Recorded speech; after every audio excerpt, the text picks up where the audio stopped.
Hi అండి, ఈరోజు egg biryani చేస్తున్నాను, చూసేయండి.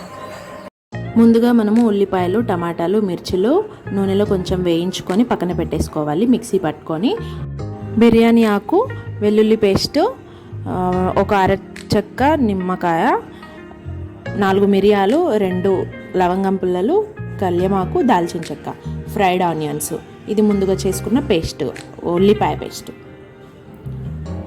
అలాగే ఉడికించిన గుడ్లు. ముందుగానే 1.5 గ్లాస్ రైస్ని కడిగేసి మనం స్టవ్ పైన పెట్టేసుకుందాము. అది ఉడికేటప్పుడు కొత్తిమీర వేసుకోవాలి. అయితే దాన్ని కూడా పక్కన పెట్టేసుకుందాం. ఇది ముందుగానే ఆనియన్స్ ఫ్రై చేసుకున్న బగోన్ కాబట్టి కొంచెం మాడిన దానిలా కనిపిస్తుంది. దాంట్లోనే ఆయిల్ వేసి జీలకర్ర, ఆవాలు, మిగతా మసాలా దినుసులన్నీ వేసేసుకున్న తర్వాత వెల్లిపాయ పేస్ట్ వేసుకోవాలండి. దాని తర్వాత కొంచెం కల్యమాకు కూడా వేసుకొని కొద్దిగా పసుపు కూడా వేసుకున్న తర్వాత మనం ముందుగా పక్కన పెట్టుకున్న ఉల్లిగడ్డ పేస్ట్ని కూడా దీంట్లో వేసేసి బాగా కలిపేయాలి.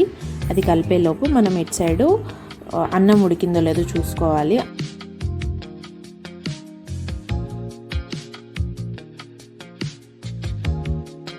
కొద్దిగా సాల్ట్ కూడా వేసుకొని కొత్తిమీర వేసుకొని కొంచెం కలిపేసుకోవాలండి. అది బాగా ఉడకనివ్వాలి. మీకు ఇంకా కొంచెం మసాలా ఎక్కువ టేస్టీ రావాలనుకుంటే దీంట్లో కూడా బిర్యానీ ఆకు ఇవన్నీ మసాలా దినుసులు వేసుకోవచ్చు. అయితే ఇటు పక్కన ఆయిల్లో బాగా ఫ్రై అయిపోయింది ఆనియన్ పేస్ట్. రుచికి సరిపడా సాల్ట్, రుచికి సరిపడా కారం వేసుకున్న తర్వాత నిమ్మకాయను కూడా దీంట్లో స్విచ్ చేసేయాలండి. తర్వాత కలిపేసి బాగా ఫ్రై అవ్వనివ్వాలి. దాంట్లోనే మీరు పెరుగు కూడా వేసుకోవచ్చు. మీకు పెరుగు ఇష్టం లేదనుకునే వాళ్ళు స్కిప్ చేయొచ్చు. కానీ ఇందులో కొంచెం టేస్ట్ కూడా ఫ్లేవర్ చాలా బాగుంటుందని వేస్తాను నేను.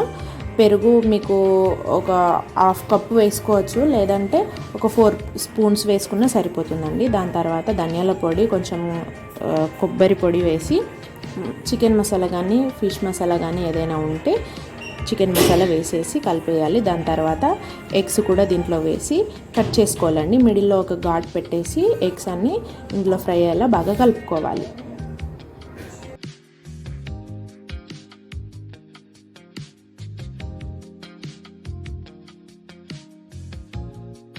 ఈ గ్రేవీ అంతా బాగా దగ్గర పడిన తర్వాత ఒక బౌల్లోకి ట్రాన్స్ఫర్ చేసుకోవాలి. ఇదే బౌల్లో అంటే ఇదే బగోన్లో లేయర్ పై లేయర్ చేసుకోవాలి కాబట్టి ఫస్ట్ రైస్ వేసుకొని దానిపైన గ్రేవీ వేసుకొని ఆనియన్స్ వేసుకొని ఫ్రైడ్ ఆనియన్స్, తర్వాత మళ్ళీ రైస్ వేసుకొని మళ్ళీ గ్రేవీ వేసుకొని మళ్ళీ ఆనియన్స్ వేసుకున్న తర్వాత రైస్ వేసేసుకొని మనం మూత పెట్టేసి దానిపైన కొంచెం ఏదైనా వజన్ పెట్టాలి. బాగా వెయిట్ ఉన్నది పెట్టేసి దమ్ చేయాలన్నమాట.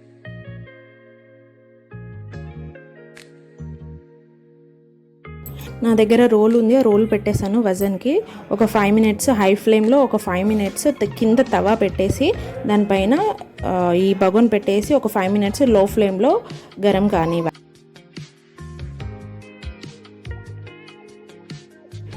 అంతే అండి, ఎంతో రుచికరమైన ఎగ్ బిర్యానీ రెడీ అయిపోయింది.